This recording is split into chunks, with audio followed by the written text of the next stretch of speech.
This is the first generation iPhone SE from 2016, but how good is it in 2023? Right now you can find them for around 30 to 60 euros used, and that depends on the storage of the device and also on the condition.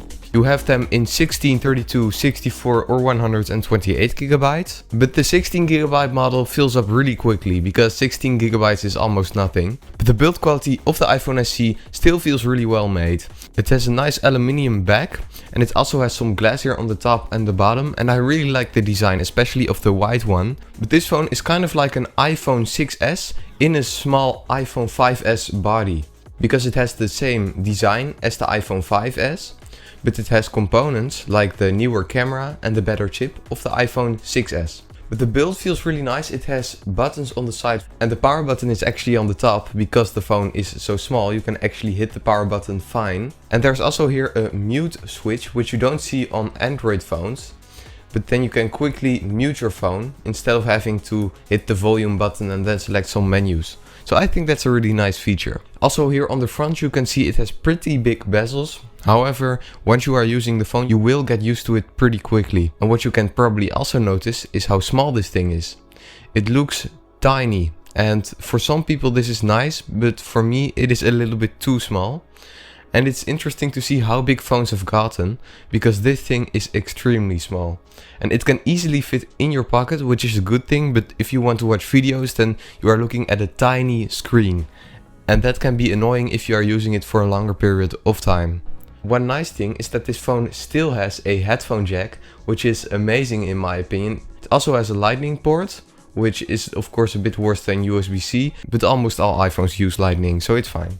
And it also has a speaker and a microphone, and I think the speaker actually sounds pretty good for a phone that's this small. And the microphone is also great. The battery life of the iPhone SE isn't that good anymore. I can get through half a day, maybe a day, but it's definitely not that good. And it's one of the reasons why you probably shouldn't buy this one in 2023. It's pretty terrible and it won't last that long. It will only last maybe half a day, but it won't last much longer than that. And that can be very annoying. So you always have to carry a power bank or just never use the phone. Or you have to repair the phone and put in a new battery, but that can be more expensive than the phone itself. The screen is a 60Hz 4-inch screen on the front, and like I said, it's very tiny and very annoying.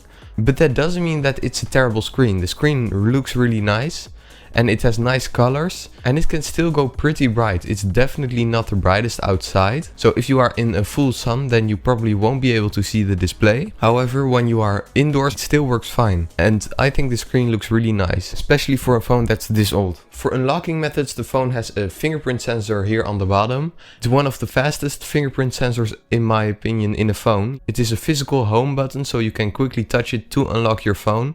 And it just works very reliable, very fast. Never had any issues with it. It is kind of low, which can be sometimes annoying. I prefer it on the back, but it is still a very reliable fingerprint sensor, unlike some other phones.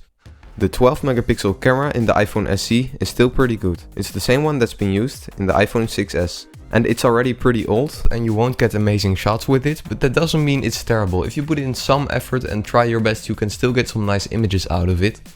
It can look pretty decent. However, you can definitely see that it's not the best in low light. You won't get any good shots at all.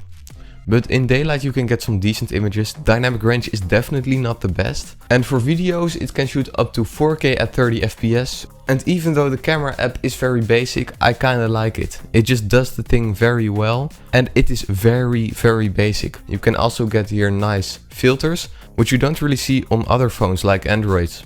And for the software, this thing is running on an older version of iOS. It went from iOS 9 to iOS 15, which is definitely a lot of updates for a phone that wasn't that expensive. Most apps require iOS 14 or later. You can still download some things on it. So YouTube works fine, Google works fine. However, not all apps are on there because it is running on an older version of iOS. But what I was very surprised by was how smooth the phone ran. When I was using the Nexus 4 it had slowdowns and it sometimes crashed, but that wasn't the case at all with this thing. It still felt smooth. Just don't expect that you can run all the apps on there. Some apps do require later versions of iOS, which will limit you in what you can do with this phone. But the stability is still really stable and it's also very smooth. So should you buy the first generation iPhone SE in 2023? Probably not. because of the terrible battery life, and also because of the old iOS, so you probably won't be able to install all apps anymore. However, if you need a backup phone, then this is still a pretty good option. Just don't expect that you can run all apps on it, but still most of them work fine, and the performance isn't even that terrible either. Do you still use an iPhone SE, or are you planning on buying one? Let me know in the comments down below, and thank you so much for watching.